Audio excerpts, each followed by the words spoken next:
Okay, so I know I'm really sorry that I'm not there again, guys. I can't get whatever is ailing me to stop keeping me down. So, we're just going to do one more day, and hopefully I'll be back on Monday and completely better.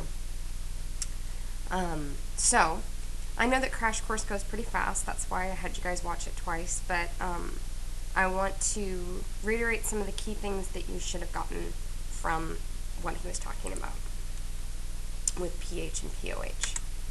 And so really it all does boil down to water, and it all comes down to that equilibrium equation for water. The whole idea of water disassociating into the hydrogen and hydroxide ions. And that from this we can start writing the equilibrium expression, or the K, and you guys know all about these. This is what we did in that last unit when we were discussing and learning about KQ and Q sub C. This is just another one. It's KW, and KW is going to be equal to the concentration of hydroxide ions times OH ions. Hydroxide ions times hydrogen ions, because again, that water is pure liquid which has no concentration, and we know that this has a value of 1 times 10 to the negative 14. Okay, so those are some key things to take away from that. This is something that you should know.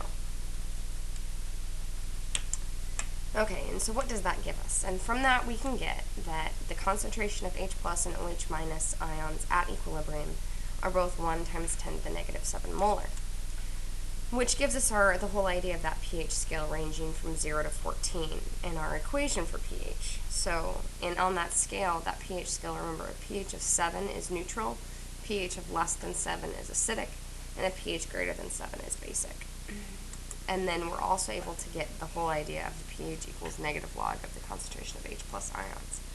And I really like what Mr. Green talks about with logs. I hope you were able to pay attention to that, because it helps really to solidify the whole idea of pH in your minds. So, well, we also know that pH plus pOH is equal to 14. And this is pretty important, because then we can actually solve for pOH using that information. If we have the pH or if we have the hydrogen ion concentration, we can get the pOH.